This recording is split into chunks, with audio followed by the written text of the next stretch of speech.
Assalamualaikum warahmatullahi taala wabarakatuh. Kami mahasiswa Universitas Islam Malang, Fakultas Matematika dan Ilmu Pengetahuan Alam, kelas Biologi C dari kelompok 1 yang beranggotakan Sania Maulidia, Dona Sekar Firdausi, Rizka Putri Lestari, Ainaya Al-Fatihah, Muhammad Taufik Abdul Ghani, dan Devi Rizky Ramadhani akan mempresentasikan hasil review jurnal kami.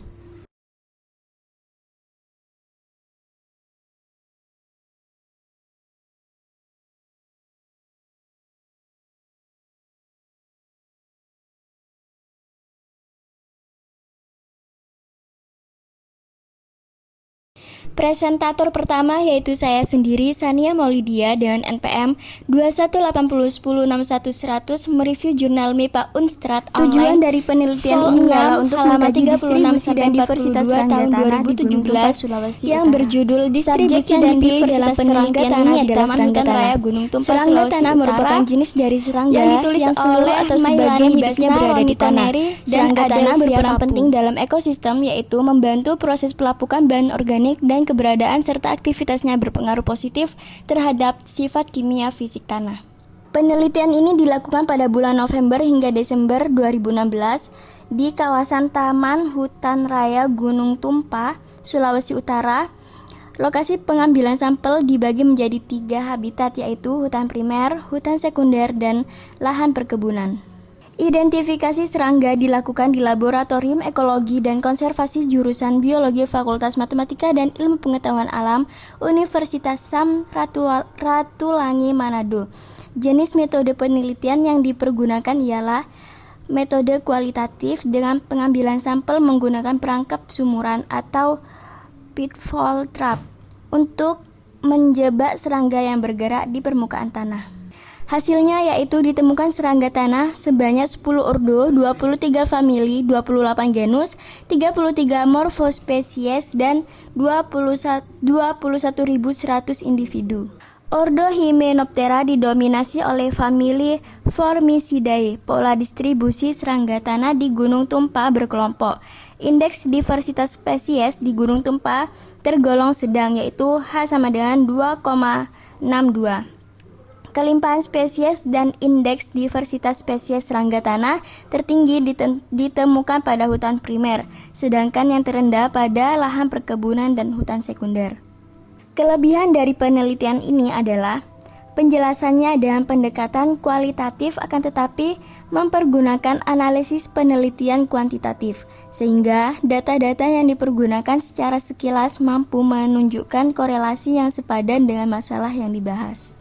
Assalamualaikum warahmatullahi wabarakatuh. Perkenalkan, nama saya Dona Sekar Firdausi, NPM 21901061066.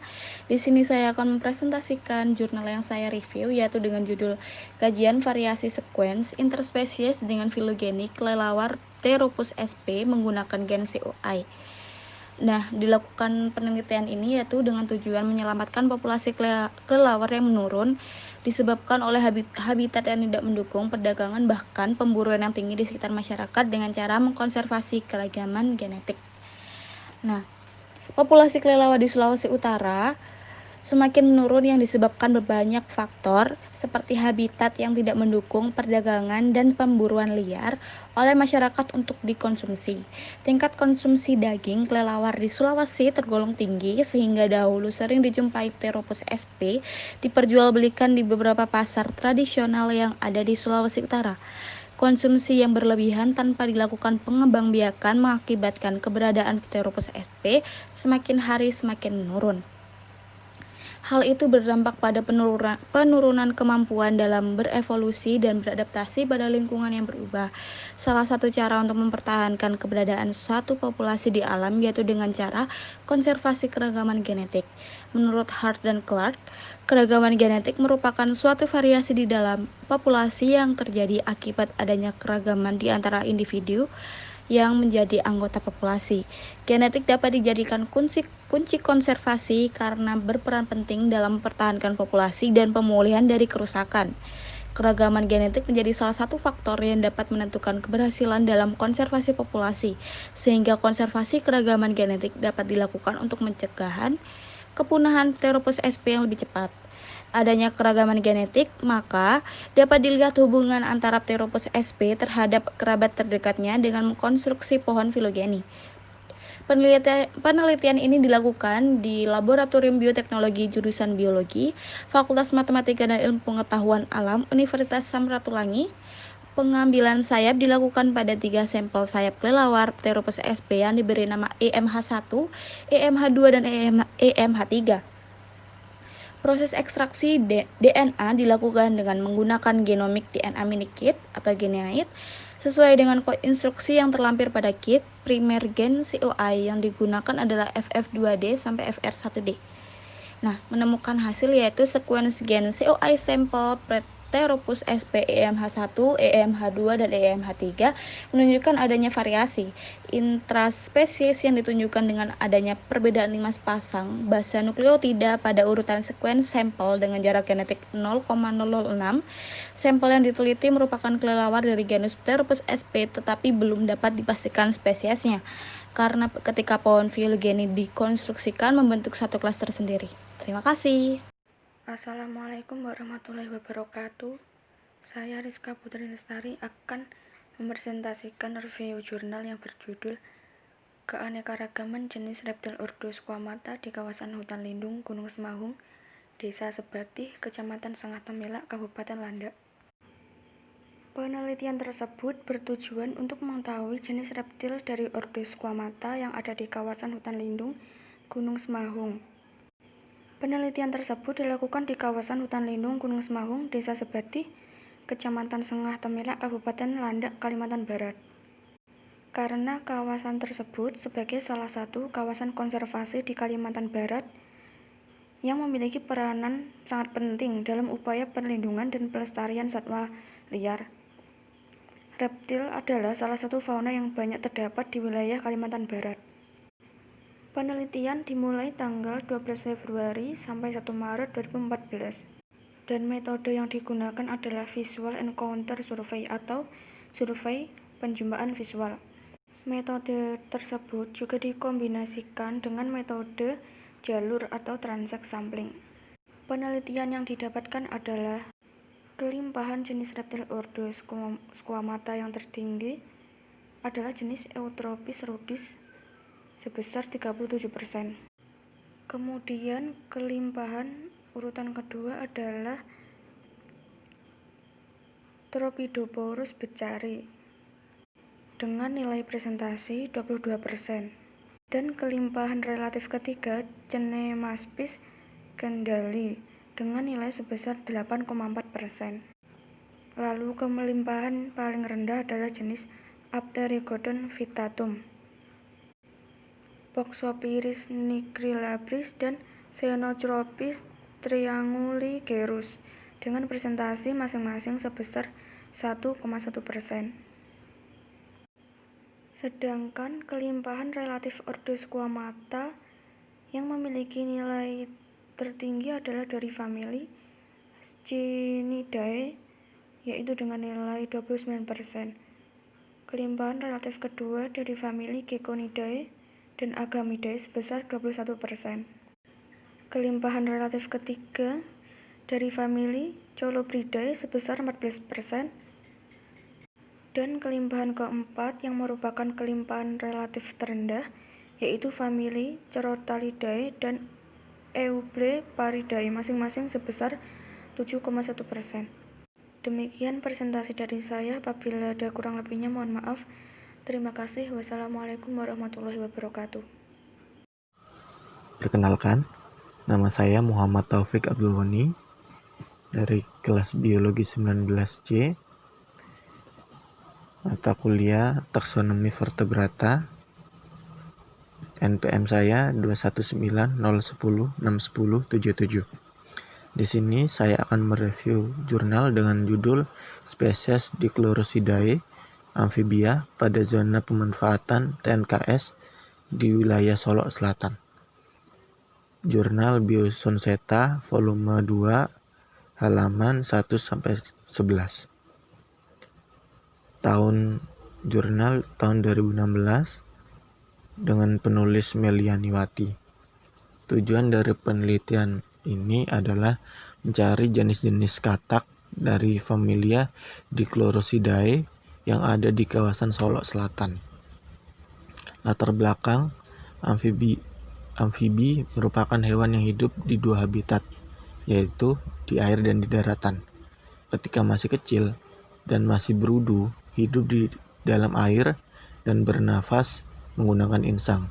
Namun, ketika sudah dewasa, lebih banyak hidup di daratan dan bernafas menggunakan paru-paru serta kulit. Amfibia terdiri dari 3 ordo, yaitu Anura, Cecilia, dan Caudata. Di Indonesia ditemukan 2 ordo dari 3 ordo yang ada. Ordo yang ada di Indonesia ada Anura dan Cecilia. Ordo Anura terdiri dari lebih 4.100 spesies, sementara di Indonesia terdapat sekitar 450 spesies. Ordo Cecilia terdiri dari 159 spesies dan di Indonesia ditemukan sekitar 30 spesies. Habitat utama amfibia adalah hutan primer, hutan sekunder, hutan rawa, sungai besar, sungai sedang, anak sungai, kolam, dan danau. Sebagian besar amfibia ditemukan di kawasan hutan, karena amfibia membutuhkan kelembapan untuk melindunginya dari kekeringan. Hasil dari penelitian ini ditemukan 5 spesies dari 2 genus yang berbeda. Yang pertama ada genus Limnosectes, terdapat 4 spesies, dan kedua dari genus Hegervaria terdapat 1 spesies. Spesies yang ditemukan adalah Limnosectes ingerickew, Limnosectes magdorondumeryl dan bibron, Limnosectes ibonorum, Limnosectes sompenorum, dan Hegervaria limcaris boye. Spesies Limnosectes ingerickew ditemukan dengan ukuran 115,10 sampai 117,80 mm. Memiliki warna coklat, timpanum terlihat jelas dan terlipat supratimpanik yang terlihat jelas. Spesies Limnosectes magdorondumeryl dan bibron ditemukan betina berukuran 91,20 sampai 105,22 mm. Berwarna coklat kehitaman, tekstur kulit halus, namun terdapat bintil-bintil kecil yang tersebar. Spesies Limnosectes ibarum inger yang ditemukan berukuran 82,40 sampai 84,20 mm. Berwarna coklat, memiliki kaki besar, bagian bawah berwarna keputihan, dan tekstur tubuh licin. Dan kemudian Hegervaria limcaris boye yang ditemukan yaitu berukuran 40,20 sampai 56,80 mm. Berwarna coklat, keruh, dan bintil yang gelap. Tekstur kulit berkerut dan kepala runcing pendek. Metode yang digunakan adalah penelitian survei langsung dengan menggunakan metode visual encounter survey yang dikombinasikan dengan penentuan jalur menggunakan metode purposive random sampling. Demikian dari saya, terima kasih. Wassalamualaikum warahmatullahi wabarakatuh. Perkenalkan, nama saya Ainaya Al-Fatihah, NIM 21901061071 dari kelas biologi C.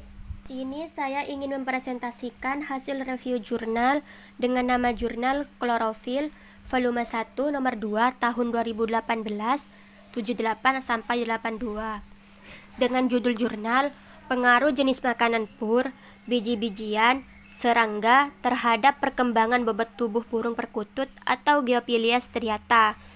Tujuan dari penelitian ini adalah untuk mengetahui perkembangan burung perkutut berdasarkan jenis makanannya yang dapat diketahui berdasarkan bobot tubuh, warna tubuh, dan kualitas suara burung perkutut atau Geophilia striata.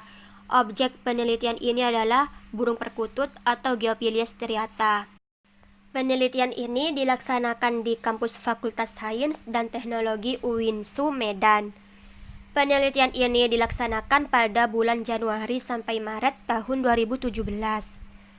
Alat dan bahan yang digunakan dalam penelitian ini adalah kandang, timbangan, kamera, alat tulis, makanan dan minuman burung seperti pur, biji-bijian, ekstrak daun saga, dan sambiloto. Pada penelitian ini menggunakan metode pengamatan langsung di mana perkembangan pada burung dicatat secara deskriptif. Semua data yang diperoleh dari pengamatan insentif setiap 4 hari sekali maupun seminggu sekali dimasukkan ke dalam tabel yang nantinya akan dianalisis secara deskriptif menggunakan analisis ragam.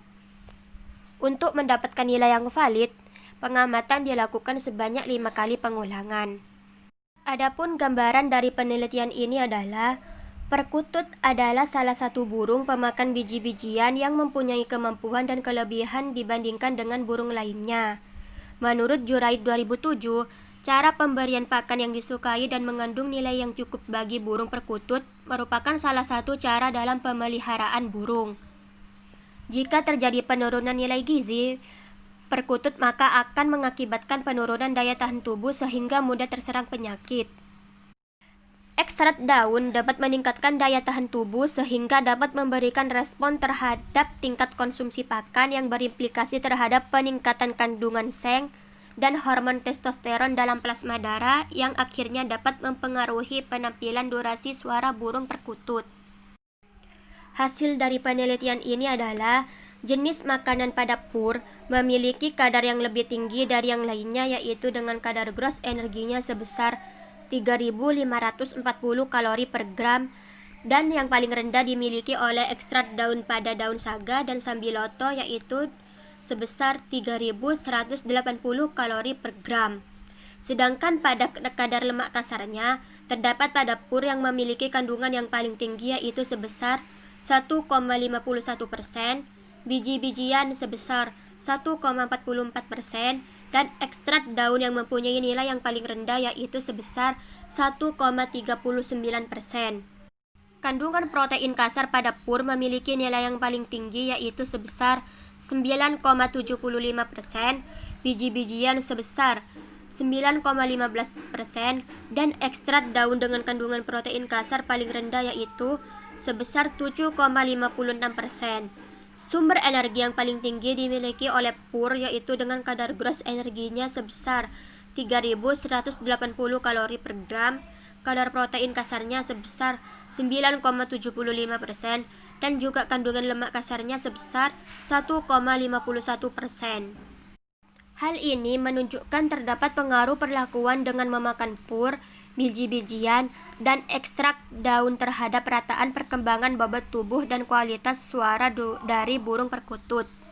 Ekstrak daun memiliki indikasi terhadap peningkatan daya tahan tubuh burung perkutut, sehingga memberikan respon terhadap tingkat konsumsi pakan yang implikasinya terlihat pada peningkatan kandungan kadar gross energinya sebesar 3.180 kalori per gram, kadar protein kasarnya sebesar 9,75%, dan kandungan lemak kasarnya sebesar 1,51%.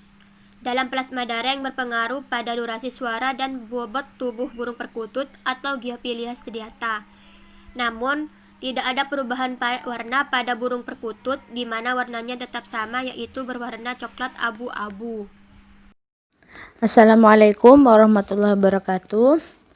Nama saya Devi Rizky Ramadhani, NPM 2190106108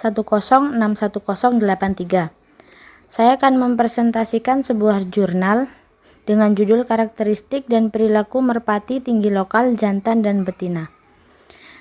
Penelitian ini bertujuan untuk mengetahui karakteristik dan perilaku merpati tinggi lokal jantan dan betina. Berdasarkan penelitian, ditemukan bentuk kepala merpati jantan dan betina tinggi lokal, yaitu tipe bulat dan tipe jenong. Kepala merpati dengan tipe bulat mendominasi pada penelitian ini, yaitu ditemukan sebanyak 6 pasang burung merpati dengan persentase masing-masing jantan dan betina 50%. Sedangkan tipe kepala jenong sebanyak 33,33% dan tipe kepala perkutut sebanyak 16,67% pada merpati jantan, dan untuk merpati betina tidak ditemukan. Karakteristik warna mata merpati jantan tinggi lokal didominasi oleh warna kuning dan merah. Sedangkan warna mata pada merpati betina tinggi lokal didominasi dengan mata berwarna kuning. Pada penelitian ini, warna mata merah dan kuning merupakan warna mata yang baik pada merpati tinggi lokal, sehingga peneliti tidak memilih untuk jenis mata lainnya saat awal pemeliharaan. Karakteristik bentuk paruh ditemukan dua tipe pada penelitian ini, yaitu tipe rambon dan tipe lancip. Pada paruh tipe rambon ditemukan jantan berjumlah 4 ekor dan betina 3 ekor. Sedangkan pada tipe paruh lancip ditemukan jantan sebanyak 2 ekor dan betina sebanyak 3 ekor. Karakteristik bentuk tubuh terlihat bahwa merpati jantan memiliki bentuk tubuh menyerupai jantung pisang, hampir serupa dengan merpati betina. Dikarenakan hanya terdapat satu perbedaan, yaitu jantan dapat mengeluarkan suara, sedangkan betina tidak dapat mengeluarkan suara. Pada merpati betina lokal, bentuk tubuhnya didominasi oleh bentuk tubuh jantung pisang. Selanjutnya, ditemukan satu tipe bulu sayap pada merpati tinggi lokal jantan dan betina, yaitu tipe bulu sayap renggang dan pendek. Pada penelitian ini, diketahui bahwa bentuk bulu sayap yang renggang lebih memudahkan burung merpati untuk terbang lebih tinggi dibanding dengan bulu sayap yang rapat. Hal ini dikarenakan tekanan udara pada bentuk bulu sayap lebar akan terasa lebih ringan ketika di permukaan udara. Karakteristik warna bulu pada merpati jantan tinggi lokal beragam, yaitu bulu lampik, perumpung, meganteritis. Sedangkan pada warna bulu merpati betina terdapat warna bulu perumpung, lampik, gambir, dan teritis. Warna bulu yang ada pada merpati tinggi lokal jantan dan betina relatif sama, sehingga warna bulu tidak bisa dijadikan sebagai penentu untuk perbedaan jenis kelamin jantan atau betina merpati tinggi lokal. Pada penelitian ini, diketahui pula perilaku burung merpati tinggi lokal yang sering dilakukan adalah perilaku terbang dan berjalan. Akan tetapi, perilaku terbang pada merpati jantan lebih banyak dibandingkan merpati betina, yaitu 51 kali, sedangkan betina hanya 42 kali. Pada perilaku kawin, perilaku menyelisik paling mendominasi. Hal ini disebabkan karena menyelisik adalah proses pejantan menggoda betina atau sebaliknya, sehingga kegiatan ini dilakukan berulang kali, yaitu pejantan atau betina memasukkan kepala ke dalam sayap secara berulang-ulang. Demikian presentasi dari kami. Mohon maaf apabila terdapat kesalahan. Wassalamualaikum warahmatullahi wabarakatuh.